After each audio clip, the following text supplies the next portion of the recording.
Rio de Janeiro, January 15, 1993. The air was thick with anticipation as the sun began to set over Maracanã Stadium. More than 700,000 people had gathered from across Brazil and beyond, their bodies pressed together in a sea of humanity that stretched as far as the eye could see. The Dangerous World Tour had been announced months earlier, and tickets had sold out within hours. For many, this was more than just a concert. It was a once-in-a-lifetime pilgrimage to witness the king of pop in person. Families had saved for months, some traveling days by bus from remote Brazilian towns, just to be here tonight. As darkness fell, the stadium lights dimmed, and a collective hush washed over the crowd. The anticipation was palpable, electric, like a physical force in the air. Then, suddenly, the first explosive notes of music burst through the massive speaker system, and the crowd erupted into screams and cheers that seemed to shake the very foundation of the stadium. Fireworks illuminated the night sky as the elaborate stage came to life with lights, smoke, and mechanical wonders that had taken a crew of hundreds nearly 3 days to assemble. And then, rising from beneath the stage in a shower of silver sparks, there he was, Michael Jackson. The crowd's roar reached a deafening crescendo. Some people wept openly, overcome with emotion at finally seeing their idol in the flesh. Others jumped and screamed, arms outstretched as if trying to touch him across the impossible distance. Michael stood motionless for nearly 30 seconds, taking in the massive crowd before him, his slender silhouette perfectly still against the chaos of light and sound. His legendary sequined jacket caught the stage lights, sending prisms of color dancing across the stadium. For many in attendance, this moment alone, just seeing him standing there, made every sacrifice worthwhile. The concert unfolded like a meticulously choreographed dream. Michael moved across the stage with that otherworldly grace that had become his signature, each movement precise, yet seemingly effortless. His voice soared above the music, sometimes soft and vulnerable, other times powerful and commanding. The crowd responded to his every gesture, as if connected to him by invisible threads. 2 hours into the performance, something remarkable began to happen. The stadium, which had been a riot of movement and sound, gradually grew quieter as Michael stepped to the center of the stage. He looked out at the endless sea of faces, his expression unreadable behind the distance and stage lights. Then he spoke, his voice soft yet somehow reaching every corner of the massive venue. "Tonight," he said, "I feel something special here in Rio. I feel your love, and I want you to know that I love you too." A wave of emotion swept through the crowd. Michael continued, his voice barely above a whisper now, forcing everyone to lean in, to listen closely. In a world filled with so much pain and suffering, we need to remember that we all share this planet. We need to heal it together. The crowd grew completely silent, hundreds of thousands of people hanging on his every word. "I believe in you," Michael said. "I believe in the power of love to heal our world." As he spoke these words, the opening notes of "Heal the World" began to play softly. The crowd recognized it immediately, and a gentle murmur rippled through the stadium. Michael closed his eyes and began to sing the first verse, his voice clear and pure in the night air. What happened next would become the stuff of legend, a moment that would be recounted in documentaries, books, and countless personal stories for decades to come. As Michael reached the chorus, something extraordinary occurred. Without prompting, without any instruction, the crowd began to sing along. At first, it was just a few voices, then hundreds, then thousands, and suddenly all 707,000 people were singing in unison. The sound was unlike anything ever heard before, a chorus of humanity, voices joined in perfect harmony, singing about making the world a better place. Michael stopped singing. He took a step back. Even his dancers and band members paused, awestruck by the power of what was happening. For nearly a minute, Michael Jackson, one of the greatest performers the world had ever known, simply stood and listened as nearly 750,000 people sang his song back to him. The production team quickly adjusted, lowering the instrumental volume to allow the voices of the crowd to fill the stadium. The effect was mesmerizing, a wall of sound, raw and imperfect, yet somehow more beautiful because of it. People who had been strangers moments before found themselves with arms around each other, swaying together, united by the music and the message. If this story moves you, don't forget to like this video and subscribe to the channel for more incredible moments from Michael's extraordinary life and career. Your support allows us to continue sharing these powerful memories with the world. As the crowd continued to sing, cameras caught what happened next. Michael's expression changed. The consummate performer, always in control, always aware of every aspect of his shows, was visibly moved. His eyes glistened with tears. He brought a hand to his mouth, seemingly overwhelmed by the moment. Here was a man who had performed for countless crowds throughout his life, who had broken records and redefined what was possible in entertainment, standing humbled before the power of human connection. One of the backup singers would later recall that she heard him whisper, "My God, do you hear that? Do you feel that?" Though his words were lost in the ocean of voices. The cameras captured him turning away briefly, wiping at his eyes, before facing the audience again with a smile that seemed to contain both joy and profound emotion. When the crowd finally reached the end of the chorus, there was a moment of collective breath, and in that brief silence, Michael's voice returned, now thick with emotion, to lead them into the next verse. But something had changed. The barrier between performer and audience had dissolved. This was no longer just a concert. It had become a communion of souls. A young girl, no more than 7 years old, sat atop her father's shoulders near the front of the crowd.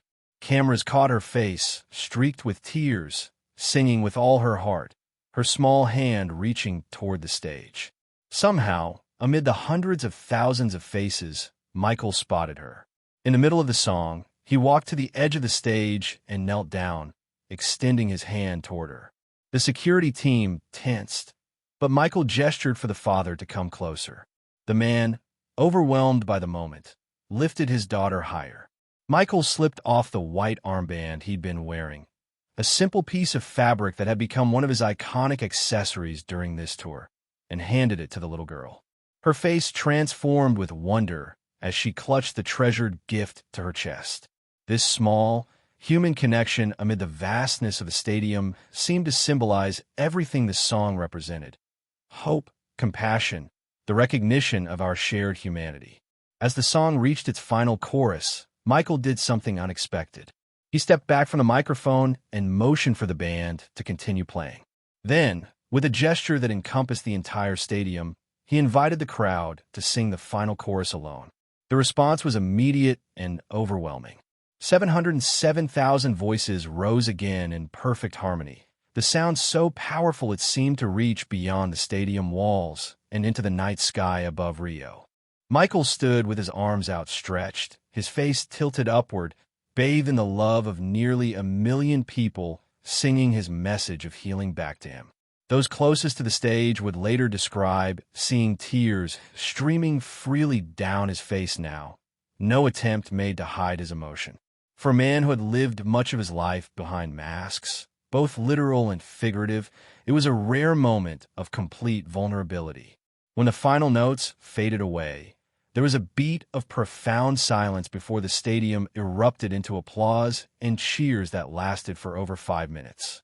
Michael remained standing, one hand over his heart, the other reaching out to the crowd, unable to speak. No words were necessary. In the days that followed, the moment would be reported in newspapers around the world. 707,000 voices heal Rio, one headline read. Another simply stated, "A miracle at Maracanã." But these headlines couldn't capture what it felt like to be there, to be part of that enormous choir of humanity. Many who attended would later say that something changed in them that night. "It made me believe again," one fan told a documentary crew years later. Not just in Michael, but in people, in what we could be if we really tried. The concert continued, of course. Michael recovered his composure and delivered the rest of his performance with the brilliance and energy that had made him a legend. But everyone there knew they had experienced something rare and precious, a moment when the boundaries between performer and audience between individual souls had momentarily dissolved into something greater. What few people knew was what happened after the show. While fans were still filing out of the stadium, still buzzing with the energy of what they had witnessed, Michael sat alone in his dressing room. According to one of his assistants who was present that night, he was unusually quiet, reflective. "I've performed all over the world," he finally said softly. "I've heard crowds cheer and scream, but I've never felt anything like that before." He asked for a pen and paper and spent nearly an hour writing something by hand. The assistant assumed it was notes for the next performance or perhaps lyrics for a new song inspired by the night's events. Only later would it be revealed that Michael had written a personal letter to the people of Brazil, expressing his gratitude for what he called one of the most profound moments of my life. The letter would be published in several Brazilian newspapers the following day, and many who read it were struck by its sincerity and emotional depth. "Last night," he wrote, "you showed me the true meaning of Heal the World. It was not just a song anymore. It was a prayer we shared together. In that moment, I felt a love so powerful it could indeed heal not just our world, but our hearts." 3 years later, a small brass plaque would be installed at Maracanã Stadium, commemorating that extraordinary night. It bears a simple inscription. On this spot, on January 15, 1993, 707,000 voices joined as one to heal the world, and in doing so, healed one man's heart.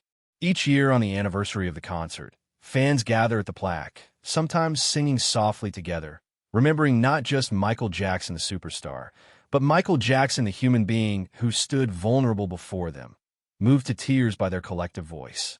The little girl who received Michael's armband that night, Luisa Morales, is now a music therapist who works with children in Rio's underprivileged communities.